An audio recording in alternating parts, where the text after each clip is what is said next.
सोरबा लैहोर गयारि ना माबा नाम बिथाङा BPF नि मा जायो आं बेखौ मिथिले BPF नि बारावनो पलिटिशियन हिसाबै जोनोम जानाय सासे सेंग्रा माने लेखा गोरोंब्लाबो मेगन खाना 10,000 कोटी थाखा लायबिलिटिस खालामना गालांदों BPF सरकारा नोंथांमोननि सरकार बायदि BPF बायदि जोङो दैजिं फेस्टिवल जों खुङाखै नोंथांनो आं मोनसे अफार होनो सानदों लैहोर नोंथाङा दिनैनि बे मिडियानि गेजेरजों मोनसे अफार होनो सानदों जे नोंथाङा डिबेटनि मोनसे सम ला ब्लकनि प्राइमारिनि युथ दैदेनगिरिफोरखौ आङो फज'ना दोनदों नोंथांजों दिनैनि दिनाव डिबेट खालामनो थाखाय जोंनि ब्लकनि प्राइमारिनि युथनि दैदेनगिरिफोरानो काफि गिबियावनो खुलुमबाय आङो दिनैहाय मोनसे बाथ्राखौहाय बुंनो सानदों जे थांनाय सानसे सिगांसो मुगानि थान्दै होननाय मोनसे माबायाव जोङो सोरबा लैहोर गयारि ना माबा नाम बिथाङा BPF नि मा जायो आं बेखौ मिथिले एसे सिगांफोर BPF आवहाय जइन जादों नोंथां बिथाङा जानो हागौ BPF नि युथफ्राव माबा मोनसे दं बिथाङा जोंनि BTR गभर्नमेन्टनि सोमोन्दै बा जोंनि मानगोनां जोंनि बयजोंबो अनजानाय जोंनि चिफ सार प्रमद बर' सारखौ माखासे बिबुंथि लाखिदों आरो BTR गभर्नमेन्टनि माखासे मावनाय एकर्डनि सोमोन्दै खामानि जादों जायाखै बेफोरखौ लानानै माखासे स्टेटमेन्टफोरखौ होनाय जों नुनो मोन्दों आं गिबियावनो सानो बिथाङाबो सासे दाख्लै बावैसो सिगां जोंनि मानगोनां जोंनि BTR नि सासे EM रन्जित बसुमतारी सारा खांख्राइजों रुजुदोंमोन बिथांमोना सासे खांख्राइनिजों जोनोम होजानाय खांख्राइ फिसायानो होननानै आं सानो बिथांखौ खांख्राइ फिसा बिथांमोना BPF नि बारावनो पलिटिशियन हिसाबै जोनोम जानाय सासे सेंग्रा बिथांमोना हार्ट एन्ड सोल BPF आङो बेखौसो बुंनो सानदों बिथाङा माने लेखा गोरोंब्लाबो मेगन खाना दिनैनि जुगाव दानि जोंनि आथिखालावहाय BTR सरकारखौ मोजां मोननानै दानि जोंनि BTR नि लाइमोनफ्रा इन्टेलेक्चुवेलफ्रा दिनैहाय मोजांखौ मोजां मोननानै BTR सरकारनि दैदेननायखौ मोजां मोननानै जोंनि UPPL दोलोआवहाय हाबनो होननानै दिनैहाय आग्रह जागासिनो दं आरो खामानि मावनो दा बे समावनो बिथाङा BPF दोलोआवसो जइन जादों आं सानो बिथाङा गोरोन्थि डिसिसन लादों आं बुंनो थाङा बिथांखौ बिथांनि डिसिसन बियो आंहा बुंनो राइट्स गैया अब्लाबो आं बुंगोन पलिटिकेलि बिथाङा BPF आव थाहैनानै समाजनि जाथिनि थाखाय मोजां मावनो हागोनखौ आं नुवाखै आरो बिथाङा बुंदों माखासे खोथा आंहा फंनैसो क्लेरिफिकेसन आं होनि गिबियावनो बिथाङा इउनिभार्सिटियावहाय स्ट्रीट लाइटनि सोमोन्दै बुंदों दा आं बिथांमोनखौ सोंनो सानदों बिथाङा जोंनि BTR गभर्नमेन्टनि मावनायखौ बुंनायनि सिगां नोंथाङा सोंग्रो जे BPF नि आमोलाव 17 बोसोर सालायनाय समाव बबे बिथिङावहाय मा मावखो बेखौ सोंग्रो आरो दा बिनि उनावहाय बे फिसा मेटारफोरखौ लानानै नोंथाङा मिडियायावहाय नोंथाङा ओंखार नङाब्ला लाजिनांगोन नोंथाङा दा आं गोबांखौ बुंनो थाङाखै आरो बिथाङा एजुकेशन डिपार्टमेन्टनि माखासे फान्डफोरखौहाय मिसइउज खालामनायनि माखासे बाथ्राफोर बिथाङा बुंदों ससियेल मिडियायाव आङो बिथांखौ सोंग्रोनो सानदों जे 3,000 ना बेसेबांबा 10,000 कोटी थाखा लायबिलिटिस खालामना गालांदों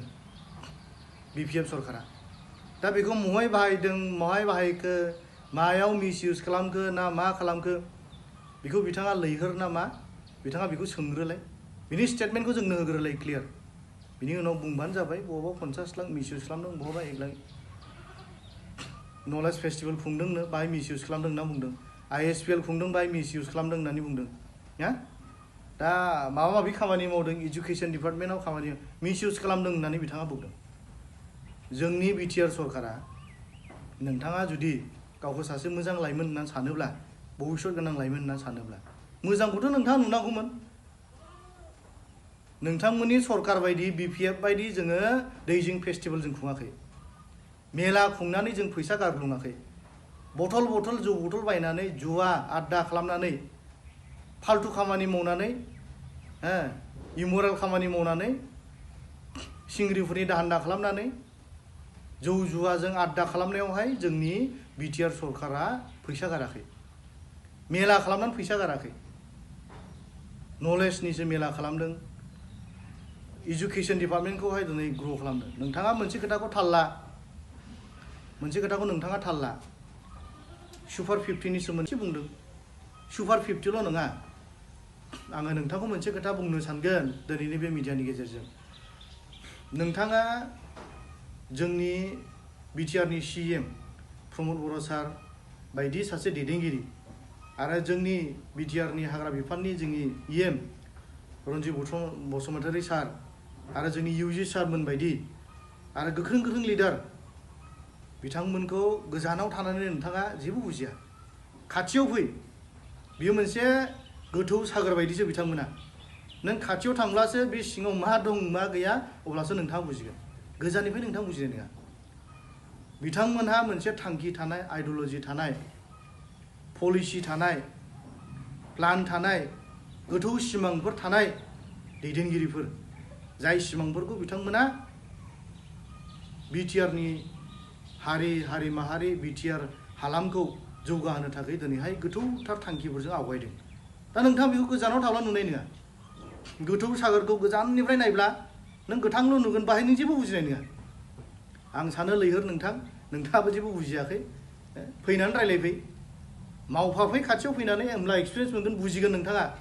नोंमारगौ, थारैनो बिथांमोना मोनसे थांखि गोनां, पलिसि गोनां, आइडिय'लजि कनसेप्ट गोनां, मोजां मोनसे सान्थौजों दैदेननो नागिरनाय सासे दैदेनगिरि होनना नोंथाङा अब्लासो बुजिगोन।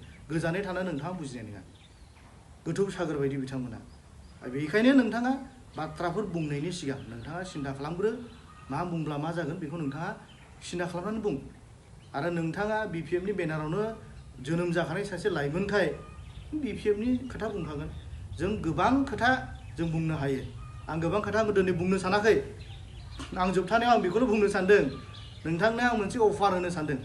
लैहोर नोंथाङा दिनैनि बे मिडियानि गेजेरजों मोनसे अफार होनो सानदों जे नोंथाङा डिबेटनि मोनसे सम ला। आं एरेन्ज खालामना होगोन नोंथांनो।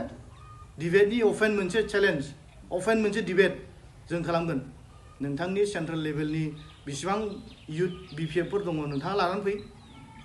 मोनसे जायगायावहाय जोङो डिबेट खालामगोन, मिडियानि मानसिफोर थागोन, जों मोनसे जायगाजों थागोन।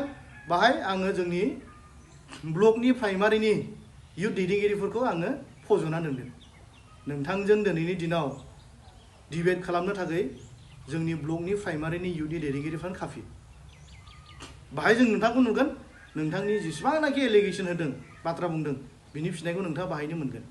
आं बेखौ नोंथांनो मोनसे अफार होनाय जाबाय। नोंथाङा बे अफारखौ एक्सेप्ट खालामनो हायो हाया नोंथाङा सिन्था खालामबानो जाबाय।